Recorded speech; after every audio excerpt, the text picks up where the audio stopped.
Welcome to the PrepNet, presented every Sunday at 6 p.m. Eastern Time on Talk2Me's Channel 14. Come join us to discuss everything about prepping and hear what others have done.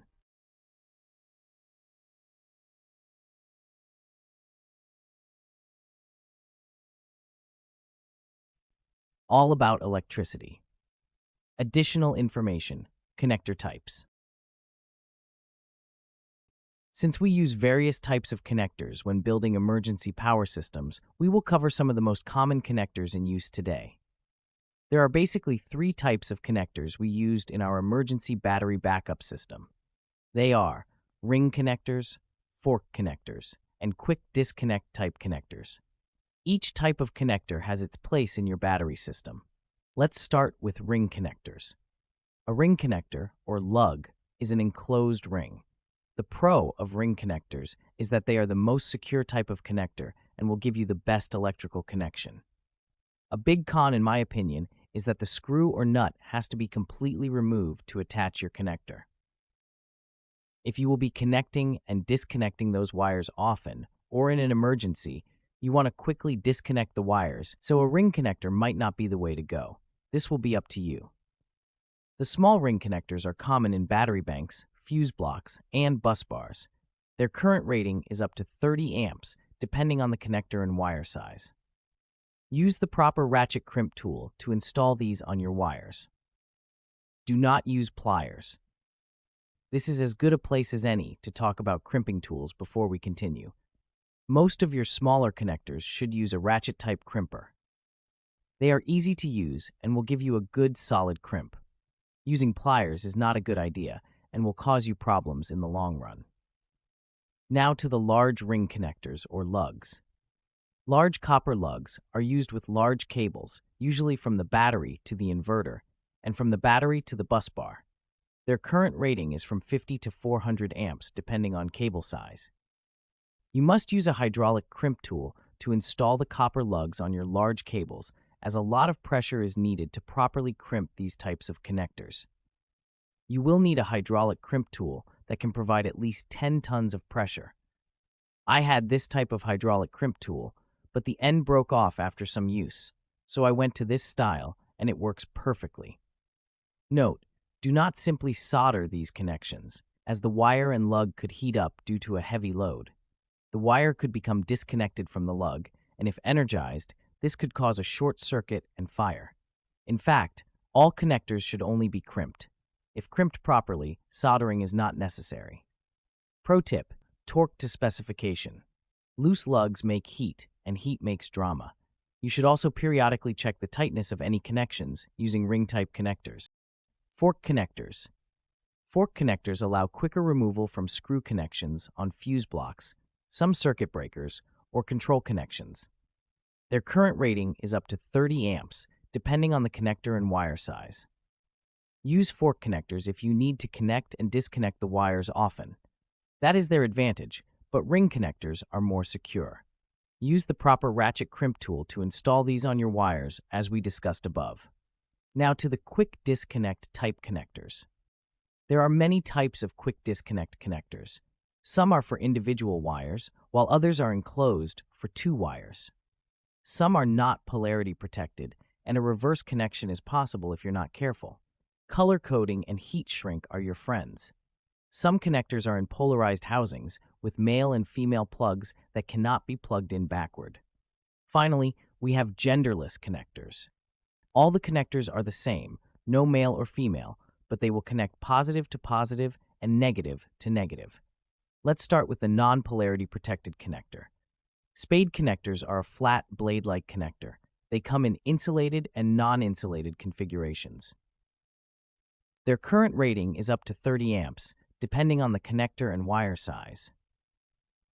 Both the male and female connectors will still have at least some exposed metal, so shorting is likely. Be very careful with these and only use them if you know what you are doing. A proper ratchet crimp tool is required, as all connectors need the proper crimping tool. I will not mention this again, but all your crimping should be done with the proper crimping tool and not pliers. Bullet connectors have a male and female pair. The female connector should not have any exposed metal, so the standard is that the positive is connected here from the source. The male connector does have exposed metal, so be careful. Their current rating is up to 30 amps, depending on the connector and wire size. The next type of non-polarity protected connector is the MC4 connector. These are usually in panel-to-panel and panel-to-combiner connections. They typically can handle 20 to 45 amps depending on model. Both the male and female connectors do not have any exposed metal, so it's hard to short these types of connectors. There are 3 positive features that no other connector has that we will be discussing. They have a locking design, and once connected, will require a special tool to disconnect them. The reason for this is the second positive feature, as it is weatherproof and okay for outdoor use. The final positive feature is that they are UV resistant. Our final single-wire non-polarized connector is the Anderson power pole connector. This is a very popular connector and is widely used for radio power and other 12-volt power distribution systems. There is a red housing and a black housing, and they are both the same and can be connected together, so be careful here. These colors are the most common. However, you can get these connectors in many colors, which might be useful if your voltages vary. There are 3 different metal contacts, which determine the size of the wire and how much current they will handle. The PP15 contact can handle 16 to 20 gauge size wire at 15 amps. The PP30 contact can handle 12 to 14 gauge size wire at 30 amps, and the PP45 contact can handle 10 to 12 gauge size wire at 45 amps. Since you can cross-connect these connectors, the common standard orientation, looking at the front, is the red connector is on the left, the black connector is on the right, with the tongue up. Each block has grooves and ridges, so you can connect them together into a 2-wire connector. That orientation keeps things compatible across radio and solar communities. To install the Anderson power pole connectors, you will need a special crimping tool. Do not use your standard ratchet-type crimper on these connectors. Ask me how I know. The SAE 2-pin connector, often called SAE Quick Disconnect, is basically bullet connectors in a 2-pin enclosure. These usually handle 10 to 20 amps, depending on wire gauge. Since SAE connectors are not fully polarity protected, always check with a multimeter before assuming polarity. The one polarized housing we'll cover is the XT60 Amass-style high-current connector. The current rating is up to 60 amps continuous with proper 12-gauge wire. These connectors can only be connected one way, which can avoid a cross-connection. The Anderson SB power connector, not to be confused with the power pole, is my go-to genderless and high amperage connector. These are made to handle 50 to 400 amps, depending on the series Nell. In my case, I use these as quick battery disconnects from each of my 24-volt batteries to the bus bars and between each bus bar to the master bus bar. I also use these to connect a 12-volt AC inverter to my 12-volt portable batteries.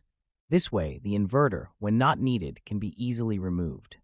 As long as you wire the positive wire to the positive position on the connector and the negative to the negative, you can't improperly connect them. You must use a hydraulic crimp tool for the metal tabs in the SB-type connectors. Another type of connector you might not think about is the butt splice connector. This connector is used to splice wires together and can handle up to 45 amps, depending on the wire and connector size. I do not recommend these, as they are a point of failure. Use single lengths of wire for a better and more reliable connection. This next one is sort of a connector. It's called a ferrule and is a small metal sleeve that slides over the stripped end of a stranded wire before you clamp or screw it down. Why should I use ferrules? When you clamp stranded wire directly into screw terminals, terminal blocks, some breakers, and some bus bars, the strands can spread, break, or loosen over time. A ferrule compresses strands of wire into a solid pin, prevents fraying, improves electrical contact, and reduces heat from loose connections. It turns stranded wire into something that behaves like solid wire. You will need a crimp tool made for ferrules only. There are different styles of ferrule crimps, but the square is the most common and useful. If you have any questions about what we have discussed here tonight, Please send your question to prepnetch14@gmail.com and enter question in the subject line.